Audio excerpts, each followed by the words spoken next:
You know that moment when someone says, "Tell me about yourself," and your mind suddenly goes blank? Yeah, we've all been there.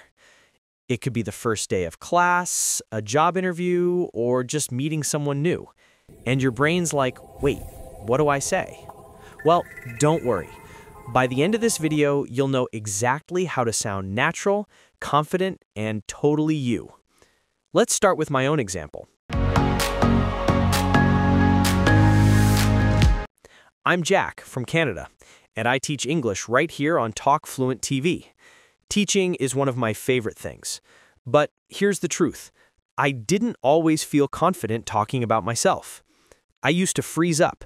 Should I mention my hobbies, my job, my cat? Every time someone asked, "Tell me about yourself," I'd overthink every word. Until one dinner when everything changed.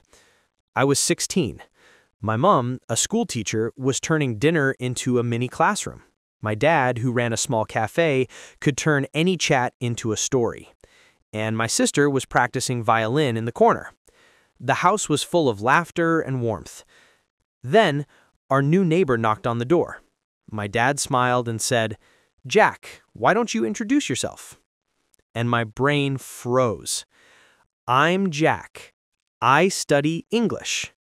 The neighbor smiled politely, and that was it.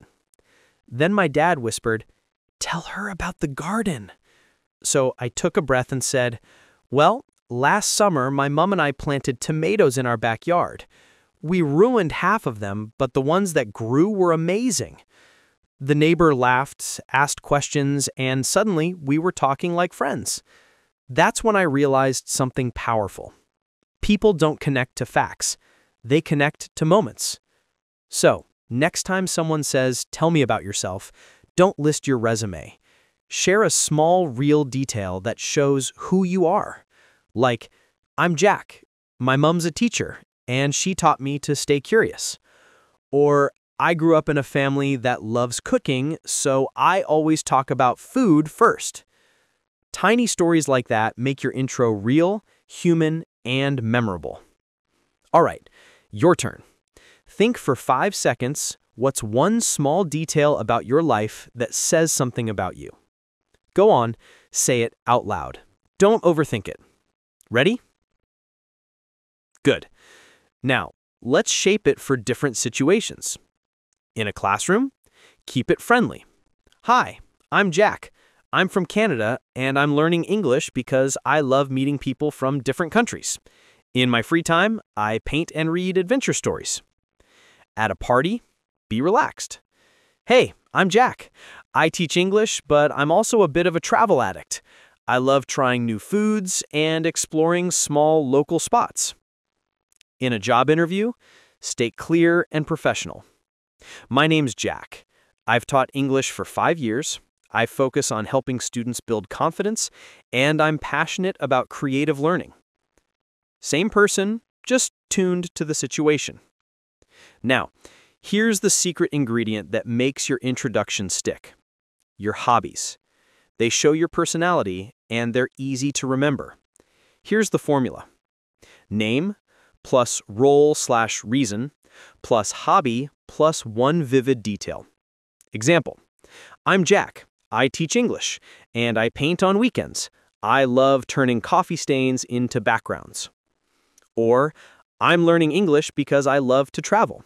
Last month, I tried a street snack that made me laugh for 5 minutes. Add a short question to keep the conversation going. I love cooking. What's your favorite dish? That's how you turn a self-introduction into a connection. Now, let's put it all together. Casual example. Hi, I'm Jack.